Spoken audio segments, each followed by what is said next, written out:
Dengan dikeluarkannya ultimatum pada 9 November 1945, praktis pihak Inggris dan Republik mempersiapkan kekuatannya guna mengantisipasi kemungkinan terburuk pada esok hari. Pukul 06.00 10 November 1945, Inggris mengawali serangannya dengan menembakkan meriam laut dan daratnya, serta pengeboman udara selama kurang lebih 3 jam. Meriam mereka dengan ganasnya menghujani daerah Surabaya bagian utara dan tengah, menjangkau sampai daerah kantor pos pusat, kantor gubernur, pasar turi, Keranggan, dan Kramat Gantung.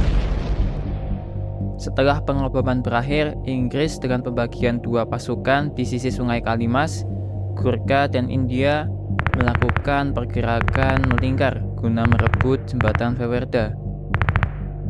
Selain itu, mereka juga bergerak ke arah Semampir dan arah Jalan Gresik. Jembatan Vewerda berhasil dikuasai sekitar pukul 10.30.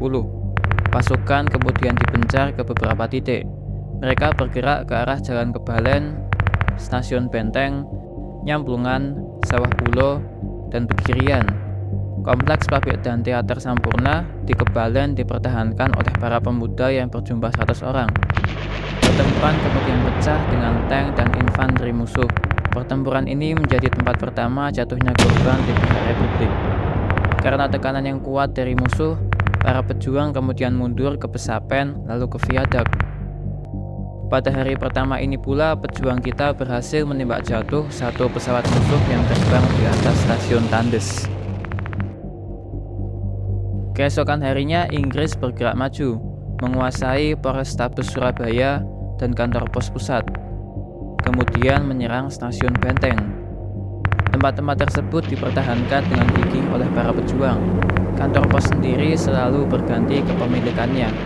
Akibat tekanan yang kuat, para pemuda yang bertahan di kedua tempat tersebut secara bertahap mundur ke Viadak dan stasiun Sitotopo. Pada malam harinya, tanggal 11, para pemuda melancarkan serangan balasan ke kantor pos. Sebanyak 2 gelombang serangan terpisah dilancarkan namun berhasil dipatahkan oleh musuh. Pos pertahanan Viadak merupakan tempat terjadinya beberapa pertempuran hebat yang dipertahankan oleh 300-400 pemuda. Namun pada 12 November, perlahan pertahanan Viadak mulai ditinggalkan akibat penyerangan dan pengeboman Inggris yang terkonsentrasi.